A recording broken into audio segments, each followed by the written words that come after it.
Now, the importance of law. Everybody wants to live in an environment in which they can freely pursue their goals without the fear of oppressions, injustice, and discriminations. But it is impossible to have such an environment unless there is a certain mechanism to regulate our existence and pave the way for healthy and equal opportunities of growth. This is the major reason why we need a certain set of laws. Now, Dory, it is a case study and you have to discuss about it by yourself. Thereafter, Dowry laws in India. I am going to brief about the Dowry laws in India. Our government passed a number of civil laws, criminal laws, and special legislative acts against the practice of dowry in India. But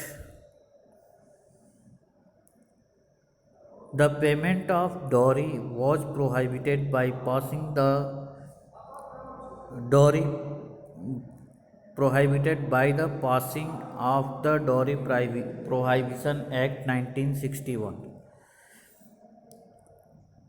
Under Section 304B, 406, and 498A of the Indian Penal Code have been enacted to make it easier for the wife to seek redress from the potential harassment by the her husband's family. Apart from these rules, a civil remedy was enforced in 2005 to protect women against any harassment by her husband or in laws for dowry. This civil remedy is called the Domestic Violence Act of 2005. According to this act, the term domestic violence has been redefined to include harassment to meet unlawful demand for dowry. Other laws attempting to address the problem include the Dowry or Bridal Gift Restrictions Rule 1976 and the Dowry Prohibition Rules 1985.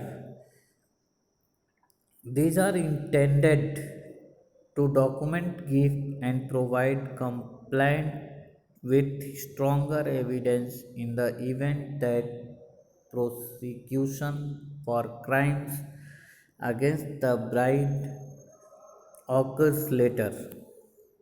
Thank you, Peter. The explanation is over. Further, I will give you the question answer of this chapter and exercises also. Thanks.